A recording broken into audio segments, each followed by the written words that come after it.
안녕하세요. 윤동현 법무사입니다.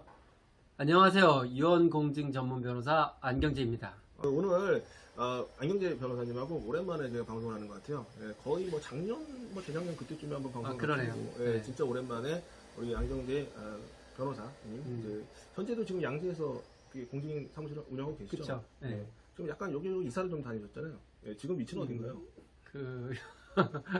네. 양재역에서 걸어서 우리 한 1분 거리 될까요? 1분 거리? 3분 걸어서 70m. 70m. 거기서 1번 출구, 2번 출구, 4번 출구. 4번 출구. 네. 4번 출구에 이제 안경재 변호사님의 안경재 공증인 안경재 사무소가 있잖아요. 예, 그렇죠. 예, 그래서 그 근처에 또 저는 한 10분 정도 거리에 또 제가 또 사무실 운영하고 있어서 계속 우리 둘이서 이렇게 이렇게 인연을 이어가고 있습니다. 우리가 의뢰인으로 만났잖아요. 뭐 꼭 의뢰인이라고 볼 수는 없고요. 제가 약간 목적 지향적으로 목적 지향적으로.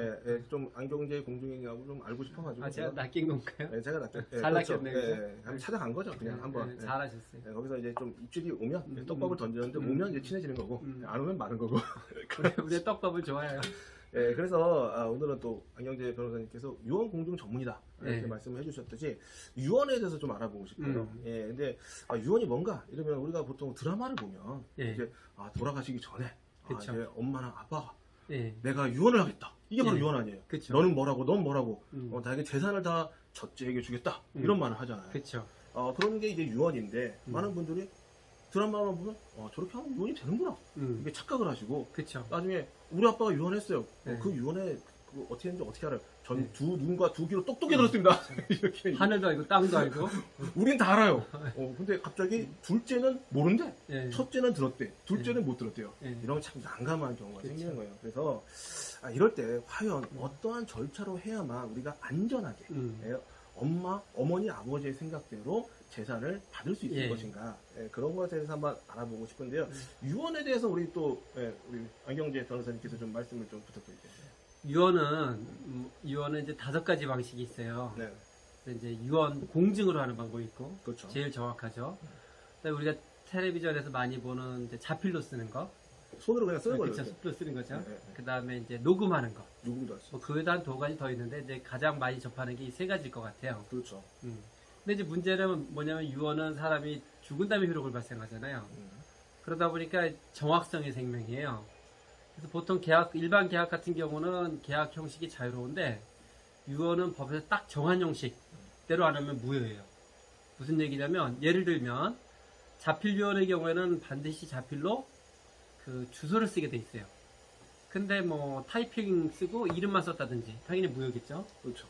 심지어는요 그 자필로 다 썼어. 근데 주소를 안 쓰고 주민번호만 썼어요. 이게 유효일까요, 무효일까요? 유효하지 않죠. 이것도 주소가 무효예요. 들어가죠. 네, 왜냐면 법에 주소를 쓰라고 폭지가 있기 때문에 그래요. 그렇죠. 근데 이제 사람들이 이걸 잘 모르니까 무효가 될 수도 있죠. 근데 사실 더 문제는 이 작성도 작성이지만 유언 이제 집행이 문제예요. 왜냐면 보통 그러니까 유언을 안 하면 법적 상속분대로 상속이 되잖아요. 그렇죠. 유언한 경우는 사실은 법정 상속분하고 좀 달라요. 법정 상속분이라는 건 뭐 자녀들은 1대1대1, 그 다음에 배우자는 50%가 는 1.5. 예를 들어서 자녀가 둘 있고 그 부인은 보통 한 명이죠. 우리나라는 부인은 1부 1처제입니다. 그렇죠. 그래서 이제 남편이 죽었는데 부인하고 자녀 둘이 남고 유언이 없으면 부인은 50% 더 많아서 7분의 3, 자녀들은 7분의 2씩 가요. 그렇죠. 근데 이제 유언하는 경우는 법정 상속분대로 아닌 경우겠죠, 다. 몰아줄 수가 있다는 거잖아요. 그렇죠. 몰아주든지 상대방한테. 지분 비율이 다르든지. 맞아요. 그러면 실제로 이제 유언 집행할 때는 그 더 많이 받는 사람은 찬성이지만 조금이라도 덜 받는 사람은 협조를 안 하죠, 그죠? 협조 안 하지. 그래서 이제 여기서 이제 좀 어려움이 상대 되는데. 난이 시작되는 거죠. 그렇죠. 네. 그래서 이제 그 유언에는 유언 집행자를 정하게 돼 있어요. 그래서 유언 공증한 경우는 이제 2가지 점에서 편의한데, 하나는 유언은 정말 그 내용이 맞는지 확인 절차가 있어야 되는 거예요. 네. 그죠? 근데 공증제도는 정확하기 때문에 확인 절차가 별도로 없는데, 녹음이라든지 아니면은 자필로 쓴 경우는 그게 맞는지 확인 절차가 있어요. 맞아요. 그거를 법원의 검인이라 그래요. 그럼 이제 검인 절차 하려고 하면은 그 다른 이해관계인 상속인들이 뭐 다 오케이 하면 상관없는데 어느 한 상속인이 이거 잘 모르겠는데 아버지가 안 한 것 같은데요, 이렇게 되면 이제 그게 검인이 안 돼요. 그러니까 뭐 상속인 같은 경우 유언을 이제 했으니까 내가 이제 다 받을 것이라고 당연히 생각을 했는데 어차피 문제가 생기는 거죠. 그래서 사실 뭐 이런 말도 그렇지만 죽은 자는 말이 없다고. 그렇죠. 돌아가신 분한테 물어볼 수가 없잖아. 그렇죠. 그러니까 확인이 안 되는 거죠. 네, 그래서 이제 유언 공증을 한 경우에는 검인이 필요 없어요. 그러니까 거기서 이제 문제 없고 유언 공증 내용에 집행자로 정한 사람이 예를 들어서 뭐 큰아들로 했다. 그럼 큰아들이 혼자 가서 다른 상속인 협조 없이 유언을 받으면서 자기가 유언 집행자로서의 동일한 역할을 다 수행할 수 있다는 거잖아요. 보통 이제 수증자, 유언 집행자를 다른 사람도 할 수 있는데요. 유언의 효력은 바로 발생하는 게 아니라 유언자가 사망해야 되니까 좀 시간이 있잖아요. 네. 그럼 남 같은 경우에 연락이 안 될 수도 있고 그동안 피곤하죠. 외수가 될 수도 있고 또 뭔가 일이 그렇죠. 많아져요. 그래서 보통은 그 수증자가 미성년자거나 이렇지 않는 한은 그 되게 그냥 유언 수증자를 유언 집행자로 정하는 게 편해요. 그렇죠. 음. 그래야지 혼자 다 할 수 있잖아요. 그렇죠. 그러면 이제 다른 상속인들 도장 없어도 협조 없어도 유언 집행자 혼자 등기를 할 수 있는 거죠. 그런데 만약에 이제 우리 제일 많은 자필로 썼다. 그러면 일단은 법원에서 검인 절차를 거쳐야 되겠죠. 시간도 걸리고. 그렇죠. 그리고 검인 절차를 거쳐야 되고 그때 누군가가 이 내용 아버지 계신지 잘 모르겠다. 이러면 이제 그걸로 재판을 해서 판결을 받아야지 집행이 되는 거죠. 근데 여기에 검인 절차를 거쳤다고 쳐요. 네. 그럼 또 등기 절차가 있잖아요. 그렇죠. 유언 집행 때도 선임을 해야 돼. 또. 법무사님 그때는 어떻게 되나요? 등기할 때는? 근데 등기를 전문 하는 분야시잖아요. 이게 연락을 주시잖아요. 네. 나 유언을 받았어요. 네. 그래서 뭐 하면서 연락을 주세요. 뭐 우리가 뭐 유언에 의한 방식이 이제 자필 증서에 의한 뭐 유언도 있고 뭐 녹음 증서, 공정 증서, 뭐 비밀 증서, 구술 뭐 이런 유언도 네. 있지만 가장 많은 것은 자필하고 유언 공정 증서에 의한 그쵸? 유언이란 네, 말이에요. 아무래도. 그럼 자필 증서를 가지고 왔어. 그럼 네. 저한테 이거 가지고 상속을 할 수 있습니까? 하면 아까 말씀드렸듯이 이게 유효한지 여부. 사실은 이걸 누가 썼는지도 몰라요, 우리는. 네. 그리고 그치.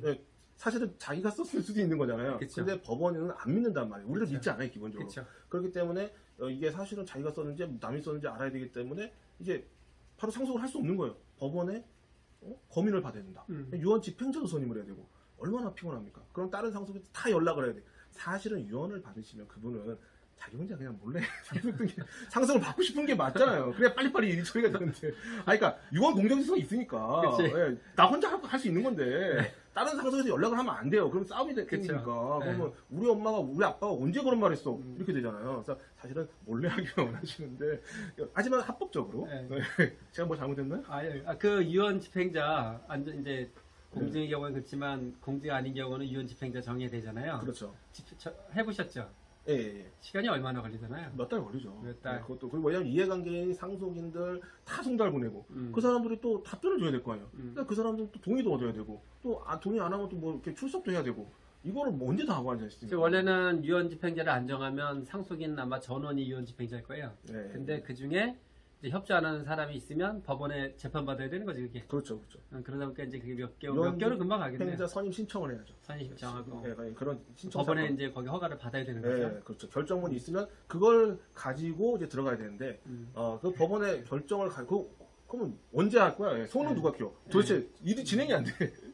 그러니까 몇 개월 더 걸리는 거예요. 저것도 문제 되겠네. 그 상속 받으면 몇 개월 내에 등기해야 되지 않나요? 6개월인가요? 6개월 이내에 취득세를 내야 되는데, 취득세를 내야 되는데 그런 부분에 대해서 조금 이제 문제가 상속세도 6개월 이내에 내야 되는데, 사실은 어떻게 이제 상속을 할 것인가가 사실은 중요하잖아요. 근데 유언을 받았어. 근데 그 사람이 내가 다 받을지 안 받을지 모르게 되면 사실 취득세 내기도 그렇겠네. 상속세 같은 게 걸려 있을 경우에는 다른 사람이 상속분을 받으면 또 이거를 갖다가 또 상속인들끼리 모아서 또 내야 돼 이런 문제가 생길 수 있기 때문에 자기가 먼저 취득세 상속세를 내지 않을 가능성이 높죠. 취득세 6개월, 그러니까 사망 후 네, 6개월. 유언자 피상속인 사망 후 6개월 내 취득세를 내야 되는 거예요. 취득세를 안 내면 가산세가 나옵니다. 얼마나 나오나요? 그건 이제 확실한 퍼센트는 계속 일수로 따져서 일수로 나오고. 퍼센티지는 올라가거든요. 그렇다 보니까 이제 6개월 내에 취득세를 내야 되는데 취득세를 안 낸 거에 대한 문제인가요? 아니면 등기를 안 한 거에 대한 취득세에 대해서는 문제가 취득세 등기는 사실은 가치는 없어요. 더 늦게 해도 되고. 네, 늦게 해도 되는데 문제는 이제 취득세를 내야만 그렇기 때문에 거기서 연락이 옵니다. 하긴 상속은 사망하면 이미 법률상으로는 취득한 거로 되니까 그러니까 바로 취득세 내는 기간이 6개월. 이제 이전 취득 후 6개월이라는 규정이 있는 거네요. 네, 그래서 어쨌든 간에 모든 그 절차가 마무리가 되려면 시간과의 싸움입니다, 이게.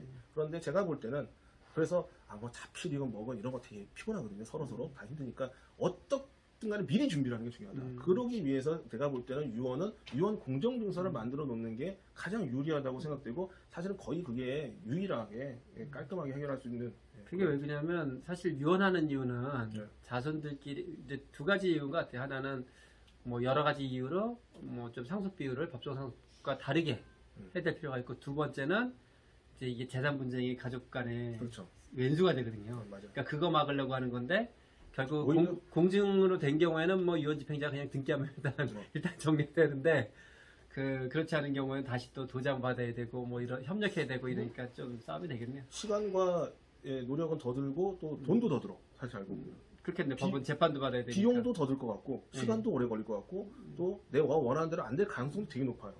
법무사님 입장에서도 유언 공정증서 집행자 정해져 있는 네. 유언 공정증서 와서 등기 맡으면 아. 수수료가 높지 않아도 네. 그렇지 않으면 뭐 그런 절차를 쭉 해야 된다 보면 아무래도 비용도 좀 더 받을 수밖에 없겠네요. 그렇죠. 그것도 그렇고 이제 시간도 뭐 걸리고. 그게 뭐냐면 자필 증서를 가지고 오면요.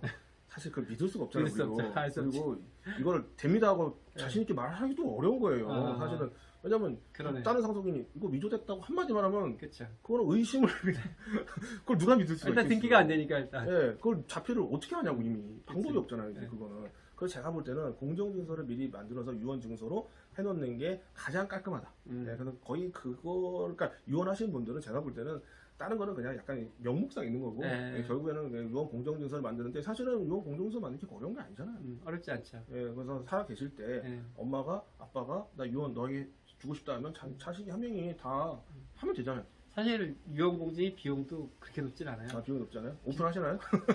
유언 공증 이제 법으로 수수료가 결정돼 있는데요. 네네. 뭐 큰 차이는 없고 요거 약간 이제 부수적인 비용이 있는데 기본적으로 1억 원일 때 15만 원 정도 생각하시면 돼요. 15만 원 더하기 이제 몇만 원 드는데요. 2억이면 30만 원 조금 넘고 아니, 근데 한도도 있어요. 이게 어, 300만 원이 한도인데요. 제가 볼 때 유언 증서를 안 만들어 가지고 나중에 상속할 때 이것저것 다 하는 것보다 훨씬 쌀 것 같아요. 비싸지. 훨씬 싸. 네, 훨씬 싸. 정확하고. 네, 정확하고 가격적으로도 가성비가 완전 높고 그리고 만약에 그러면 어머니가 좀 아파요, 아버지 아파요 이럴 때는 어떻게 진행을 하세요? 이제 자식이 출자 왔어? 공증도 돼요.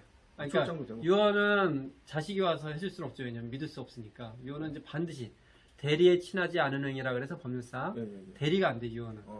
그래서 이제 반드시 와야 되는데 네. 이제 아프시고 몸이 무릎이 불편하신 아파. 경우는 뭐 무릎 아픈 거야 차 타고 오면 되는데 그렇지, 이제 어떤 그렇지. 분들은 병원에 있거나 아, 이동 자체가 좀 힘드신 분들이 있어요. 네. 좀 비용이 더 들긴 하는데 네. 유언 공증은 원래 공증사무소에서 해야 된다는 규정이 있어요. 네, 네. 근데 예외가 네. 유언 공증은 출장이 가능합니다. 음. 네, 그러니까 뭐 그런 경우 출장하면 되는 거고. 그럼 살아 계실 때 어쨌든 간에 유언을 해주시면 어쨌든 그렇죠. 이렇게 저렇게든 방법이 있고 제가 볼 때 비용이 조금 들던 뭐 많이 들던 공정증서로 유언을 안 해놓으면 저는 제가 이거 진짜 뭐 영업하는 게 아니에요. 제가 홍보하는 것도 아니고 이건 정말 실무적으로 되게 힘들어요 나중에 피곤하더라고요. 그리고 일하기도 까다롭고 생각해보세요. 등기 공무원도 잘 안 믿어요. 판사의 어떤 결정이 있거나 좀 공증인의 뭔가 그런 공정대 자기 사실 모든 공무원 분들은 책임을 지기 싫어요. 그렇죠. 그래서 사실 공증을 해주는 이유는 내가 책임 다 내가 책임지는 거 아닙니까? 예, 그래서 우리는 공증수수료는 책임값인 거로. 그래서 그 안경재 변호사님한테 모든 유언 공정 증서에 관련된 유언 증서에 대한 책임을 다 떠밀고 예, 우리는 마음 편안하게 저도 공증인한테 책임을 넘기고 이 공정 증서는 아주 100% 위조되지 않은 정확한 문서다. 공증문서 갔을 때 뭐 법원에서 택배를 거는 경우는 없죠. 없죠. 예, 그 유언 공정 증서만 있으면 여러분이 상속 등기하기 아주 편하기 때문에 이런 방식으로 여러분이 이제 업무를 진행하시고 또 유언을 한다. 그러면 이 방송을 보시는 분들은 반드시 공정 증서를 작성해야만 시간, 비용, 노력, 분쟁 모든 것을 예방할 수 있다. 예, 저는 그렇게 생각합니다. 공증사무소에서 내용도 다 작성이죠. 내용 다 줬어요? 그럼 그럼 이제- 뭐만 하면 되는 거예요? 준비물이 뭐 약간 있는데 뭐 신분증 도장 그다음에 인적 사항에 관한 뭐 기본 증명서 이런 것들인데 그 내용 정해 주시면 네. 상의해도 되고 그러면 유언 증서를 가질 때는 기본 증명서 정도하고 신분증 뭐 여러 가지 서류가 있는데 뭐 그건 또 그런 것만 이제 물어보시면 예. 나중에 이제 변호사님께서 설명을 해주신다는 거잖아요. 예. 예, 저 같은 경우도 여기서 받고 저한테 오시면 제가 또 상속이 필요한 서류가 좀 있어요. 돌아가신 분의 기본 증명서, 가족관계 증명서, 혼인관계 입양관계 증명서, 친양자 입양관계 재적 등본. 뭐 이런 저희 사무실에 왔다가 등기하러 거기 가서 시차가 좀 있겠네요. 살아계실 때 오게 하셨다가 오래 사셔야죠.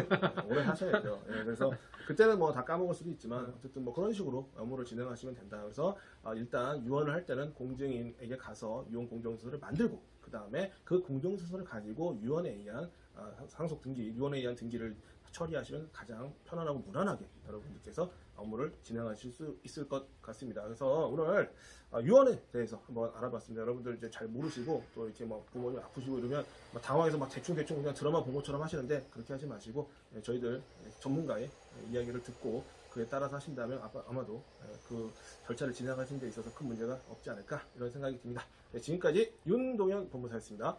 예, 안경재 변호사였습니다. 감사합니다. 고맙습니다.